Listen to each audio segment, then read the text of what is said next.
विधानसभा का मानसून सत्र के दौरान सत्ता पक्ष और विपक्ष में अमर्यादित भाषा को लेकर बीते रोज उद्योग मंत्री बिक्रम सिंह ठाकुर ने कहा कि विधानसभा सत्र में सत्ता पक्ष और विपक्ष में सवाल जवाब होते हैं, हल्की फुल्की नोकझोंक भी हुई है, लेकिन किसी भी सदस्य को ये बात मन पर नहीं लगानी चाहिए।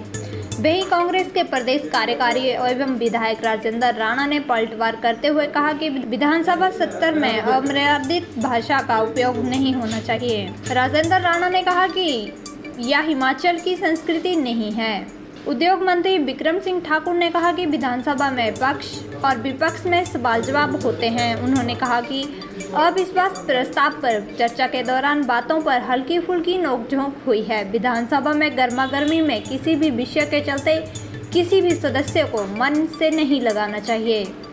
वहीं कांग्रेस के प्रदेश कार्यकारी अध्यक्ष राजेंद्र राणा ने पलटवार करते हुए कहा कि विधानसभा सत्र में अमर्यादित भाषा का उपयोग नहीं होना चाहिए, क्योंकि ये हिमाचल प्रदेश की संस्कृति नहीं है।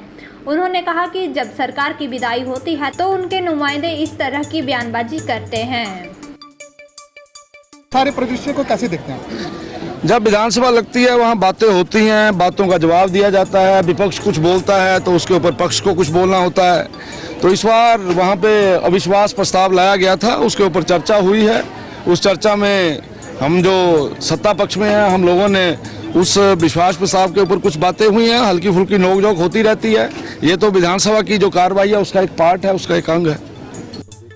देखिए, मुझे लगता है कि हिमाचल प्रदेश की संस्कृति इस बात की इजाज़त नहीं देती कि हम अपनी मर्यादा को खोएं, और अगर ऐसी घटनाएं घटी हैं तो मुझे लग रहा है कि ऐसी घटनाएं विधानसभा के अंदर नहीं होनी चाहिए। मुझे लगता है कि जब सरकार का जाने का समय आ जाता है तो कई बार सरकार में जो लोग होते हैं जिनका जाने का समय आता है वो फ्रस्ट्रेटेड भी हो जाते हैं, और फ्रस्ट्रेशन की वजह से ऐसी चीज़ें हो जाती हैं, परंतु ऐसी होनी नहीं चाहिए, क्योंकि हिमाचल प्रदेश का लोगों का जो टेम्परामेंट है, स्वभाव है, वो ऐसा नहीं है। यहाँ देवी देवताओं का स्थान है और लोग भोले भाले हैं, लोग शिष्टाचारी हैं।